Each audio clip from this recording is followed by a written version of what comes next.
move into a territory controlled by coyotes, the coyotes get into a pack and they fight with the wolves. On 2 occasions, both this last December and the December before that, I heard, and being a naturalist, I'm clear on distinguishing the difference between coyote packs and their howls, which is a broken series of cries all unified by a pack mentality, and the cry of a wolf, which is a long,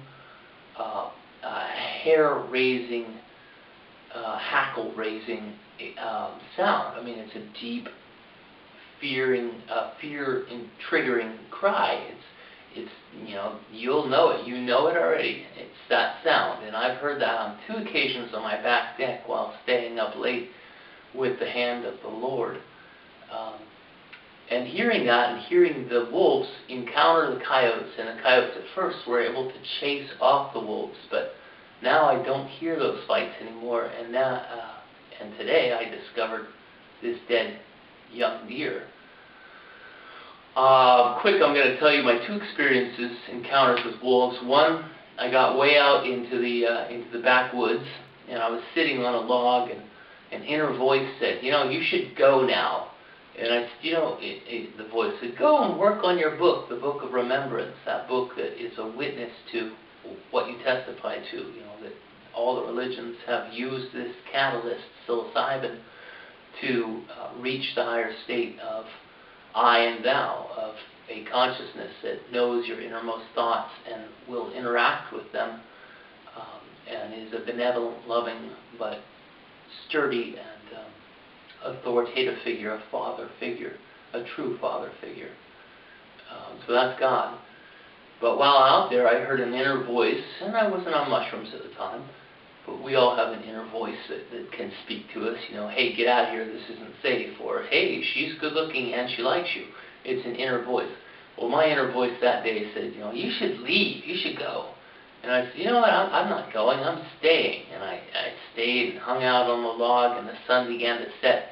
And pretty soon I started hearing a pair of wolves which were triangulating my position.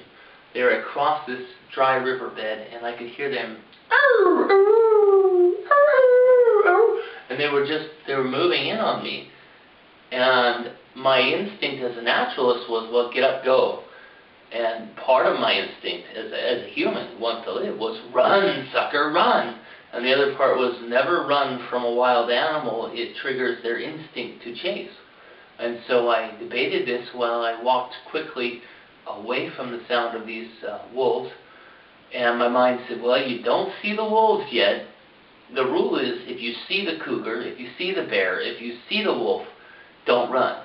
But you don't see them. So put as much distance between you and those entities as you possibly can. And so I ran, and I got out, and when I got out, I found a deer skull immediately at the ground beneath, between the pasture that I emerged into and the forest. And I photographed the deer skull, and then I went a bit further, and I found a coyote skeleton with the spine bitten into. Now, a coyote's jaw is bigger than a cat's jaw or a fox's jaw. You have to kind of know your animals, but I knew it when I saw it, and I could tell this is a predator feeding on a predator. So coyotes are killed by wolves. All you have to do is type in coyote versus wolf at YouTube, and you're going to find 10 videos of wolves killing coyotes. It's like a sport for them or something.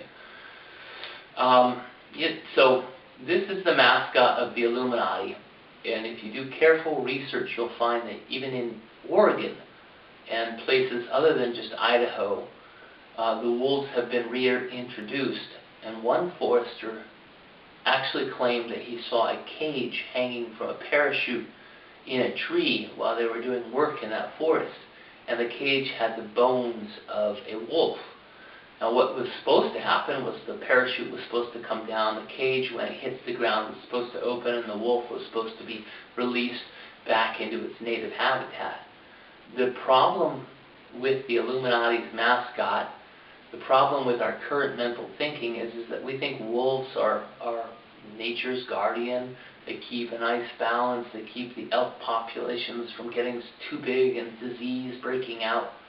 But the reality is that once wolves, which have no natural predators, once they predate or depopulate the elk and deer in a particular area, they're still hungry. They need 6 pounds of meat a week. There was no meat left on this yearling deer.